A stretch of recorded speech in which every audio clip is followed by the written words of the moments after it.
I'm going to take you on a little tour through all the embroidery functions of the Bernina 790. Now, there's a lot to learn on this machine. We are covering many of these in all the different videos, so make sure you check out the entire YouTube playlist that we've created with over 100 videos on this machine. But I also want to recommend that you check out our Embroidery Essentials online course. So if you're really struggling with getting started, maybe you're a little scared of your embroidery machine, this course is designed for you. We're going to do small little blocks that allow you to try lots of different things in your machine, and with the repetition of over and over and over, you accidentally get good and master your embroidery machine. Trust me, it's a great way to learn. We've had over 1,000 students go through this course, many of them Bernina users who have come out the other side much more confident in all of these functions. So if you need to go back and look at any of these videos as we create them, you will find that there's lots to learn, and we so quickly forget all of the abilities that this machine has. So as we get started, if you've turned your machine on and you have your embroidery module on, you're going to get to your basic design folders. I am going to just start in one of them and bring up a design that we can just kind of have on screen to kind of play with as we go. So the first thing that you want to do is always choose the hoop size that you will be embroidering in. You will find that it will always tell you which hoop size, the smallest hoop that it will fit in, but if you are going to use one of your other hoops, maybe a slightly larger one, make sure you come over here and choose the hoop. Next, make sure you choose the foot that you're using. So with the foot, we do want to make sure that foot number 26 is highlighted and ready to go. After that, there is lots of parts to this machine. We are going to kind of realize that there's kind of an editing screen that we're going to work on, and then once we touch go with our needle and thread, we'll be on like an embroidery stitch out screen. So starting from the top, we have the option if our tension needs to be changed. If you've ever seen bobbin thread coming up, you're probably going to need to lower that tension down a couple spots. Remember, anything that turns yellow, you can touch it and it will go back to its original number. Here we can actually find our needle information, which needle we have in. So we do want to have an embroidery needle in at this time, a ballpoint needle if you're working on knit fabrics, and so forth. I already talked about the importance of making sure you pick foot 26, that is our embroidery foot, picking your hoop that you'll actually be using. The other thing I highly recommend is you do use the straight stitch throat plate that came with this machine. So normally you'll be sewing with your 9mm throat plate. When you put the straight stitch throat plate on, make sure you choose the 0mm one, and then it will remember it so you don't accidentally break a needle later when you go back to the sewing side of your machine.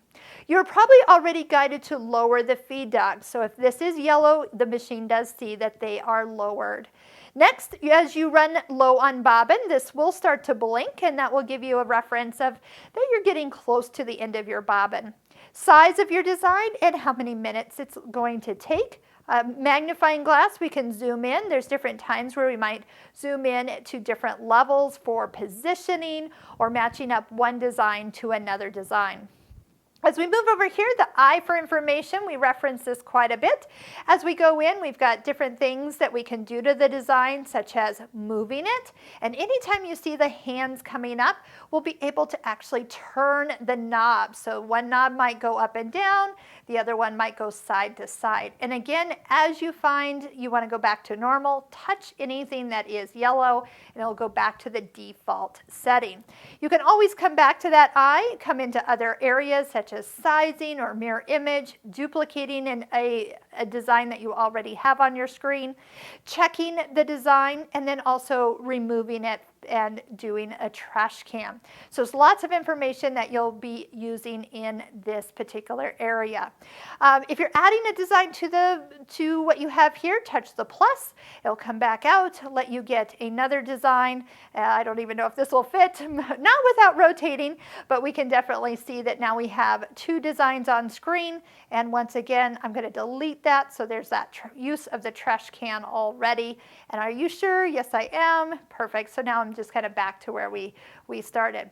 Once you actually have everything set the way you want it, you're ready to go to the next screen. Oh, here's where you can change color. Kind of fun in here. You can use the color wheel and actually change everything on screen proportionally. This is fun. And then you can even go darker or lighter.